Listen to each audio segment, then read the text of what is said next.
Bandipur national park Karnataka के दक्षिणी हिस्से में स्थित है। अपने घने जंगलों और विविध वन्यजीवों के लिए जाना जाता है।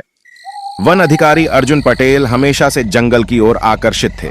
लंबे और मजबूत कद के अर्जुन की नजरें बहुत कुछ देख लेती थीं। उन्होंने इस जंगल में 10 साल से ज्यादा समय बिताया था, लेकिन उन्हें नहीं पता था कि उनका यह सफर सबसे भयानक अनुभव में बदल जाएगा। एक उमस भरी शाम जब सूरज क्षितिज के नीचे जा रहा था, एक युवा ग्रामीण रवि कुमार दौड़ते हुए वन कार्यालय में आया। वह घबराया हुआ था। उसकी बहन प्रिया, जो एक स्थानीय वनस्पति शास्त्री थी और अक्सर दुर्लभ जड़ी बूटियां इकट्ठा करने के लिए जंगल में जाती थी, 2 दिन से लापता थी।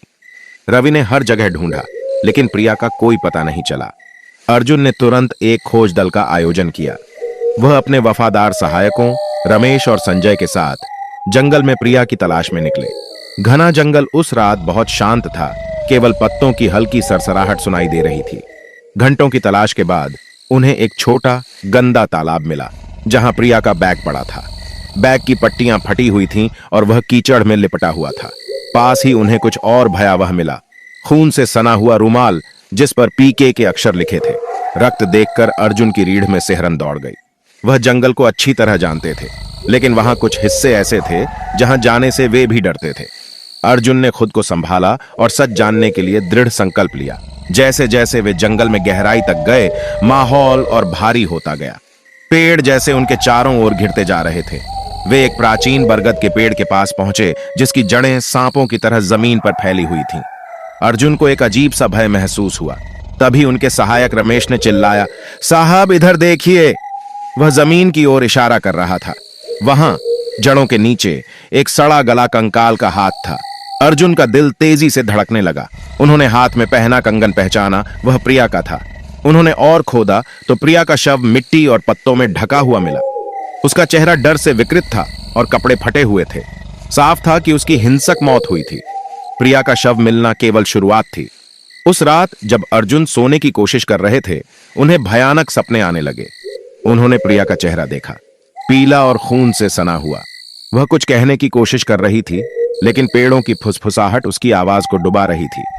अगली सुबह अर्जुन ने अपने हाथों पर अजीब निशान पाए, जैसे किसी ने रात में उन पर खरोंच लगाई हो। उन्होंने इसे एक बुरा सपना समझकर छोड़ दिया, लेकिन बेचैनी बनी रही। रहस्य सुलझाने के लिए अर्जुन ने जंगल के इतिहास की खोज शुरू की। उन्होंने पास के गांव के बुजुर्गों से बात की, जिन्होंने उन्हें एक प्राचीन श्राप के बारे में बताया। सदियों पहले एक शक्तिशाली तांत्रिक को ग्रामीणों ने धोखा देकर मार डाला था। मरते समय उसने जंगल को श्राप दिया था कि उसकी आत्मा हमेशा इसे सताएगी। ग्रामीणों का मानना था कि तांत्रिक की आत्मा एक राक्षस के रूप में जंगल में घूमती है और जो भी अंदर जाता है उसे शिकार बनाती है। उनका मानना था कि प्रिया भी इसी राक्षस की शिकार हुई थी। अर्जुन अंधविश्वासों पर विश्वास नहीं करते थे, लेकिन अजीब घटनाओं को नकार भी नहीं सकते थे। तर्कसंगत स्पष्टीकरण खोजने के लिए वे अकेले जंगल में गए, एक टॉर्च और राइफल के साथ। जंगल घना था और हर पत्ते की सरसराहट से उनका दिल तेज धड़कने लगा। जब वे प्राचीन बरगद के पेड़ के पास पहुंचे तो उन्होंने अपनी रीढ़ में सिहरन महसूस की। अचानक जमीन के नीचे से एक गड्ढा खुल गया और वे उसमें गिर गए। टॉर्च टूट गई और चारों ओर अंधेरा छा गया। चारों ओर फुसफुसाहट सुनाई देने लगी, धीमी और खतरनाक। इस जगह को छोड़ दो, वरना वही हश्र होगा। ऐसा लग रहा था जैसे पेड़ कह रहे हों। अर्जुन को कुछ ठंडा और चिपचिपा अपने चेहरे पर महसूस हुआ। वे अपने राइफल को खोजने की कोशिश कर रहे थे, लेकिन वह कहीं नहीं मिल रही थी। जैसे ही उन्हें लगा कि उनकी मौत निश्चित है, एक हाथ ने उनका कंधा पकड़कर उन्हें गड्ढे से बाहर खींच लिया। वह रमेश था। साहब आप ठीक हैं? उसने कांपती आवाज में पूछा। अर्जुन ने सिर हिलाया। वे डर गए थे, लेकिन सच्चाई जानने के लिए दृढ़ थे। उन्होंने फुसफुसाहट के स्रोत का पीछा किया और वे जंगल के और गहराई में एक पुराने परित्यक्त मंदिर के पास पहुंचे। फुसफुसाहट गूंजने लगी, दीवारों से टकराकर लौट रही थी।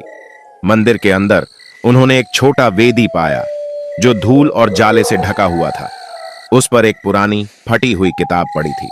अर्जुन ने इसे खोला और उसमें अजीब चिन्ह और मंत्र लिखे हुए देखे।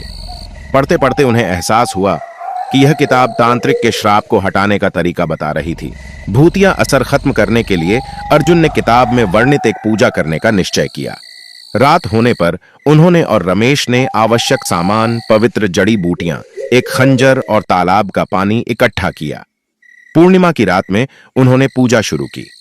हवा में तनाव बढ़ने लगा और फुसफुसाहट दर्द भरी चीखों में बदल गई।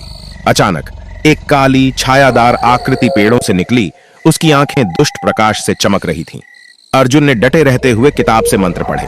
आकृति चीखने और तड़पने लगी, जैसे उसे दर्द हो रहा हो। एक अंतिम कर्णभेदी चीख के साथ वह हवा में विलीन हो गई। जंगल फिर से शांत हो गया।